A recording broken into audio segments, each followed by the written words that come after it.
Paul aimerait changer sa porte d'entrée. Mais avant cela, il se pose deux questions. Doit-il faire appel à un professionnel ou s'occuper seul des travaux? Et combien est-ce que ça coûte? Nous allons examiner tout cela ensemble. Tout faire soi-même a des avantages et des inconvénients. Cela demande beaucoup de temps, mais est moins coûteux. Cependant, la qualité est incertaine et cela nécessite une forte implication.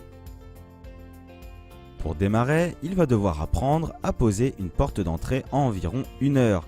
Une fois ceci fait, il va devoir faire la liste des fournitures et acheter le matériel nécessaire pour effectuer les travaux afin de poser sa porte.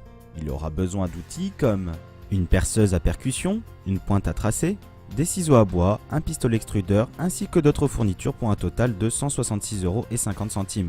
Ensuite, Paul va pouvoir faire le choix entre les différents modèles de porte d'entrée, à savoir du moins cher au plus cher, en PVC, en bois ou en alu.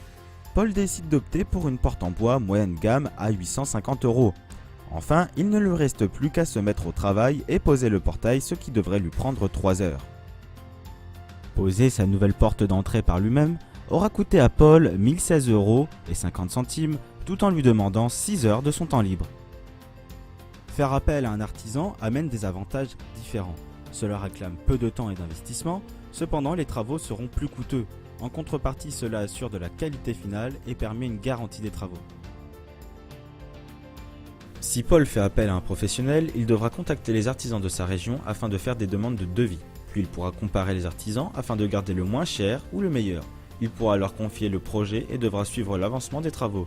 Enfin, il devra bien sûr payer pour la réalisation du travail effectué. Faire poser sa porte d'entrée par un professionnel aura coûté à Paul 1190 € pour un investissement de 3 heures de son temps libre. Petit bilan, Paul réalise une économie et paye moins cher s'il réalise seul les travaux. En revanche, mieux vaut s'armer de patience et être certain de ses compétences pour s'atteler à un tel travail. Si Paul paye plus cher en passant par un artisan, cela lui offre cependant la garantie d'un travail de qualité et un vrai gain de temps. Maintenant, vous pouvez faire votre choix et décider si vous préférez passer par un professionnel ou faire vos travaux vous-même. Alors que choisissez-vous? Vous préférez faire appel à un professionnel et obtenir des devis d'artisans gratuits près de chez vous? Ou bien vous préférez le faire vous-même afin de découvrir la méthode ainsi que la liste des outils nécessaires afin de réaliser les travaux vous-même? Alors, rendez-vous sur quilefait.com ou cliquez sur le bouton au milieu de la vidéo ou bien dans les liens de la description.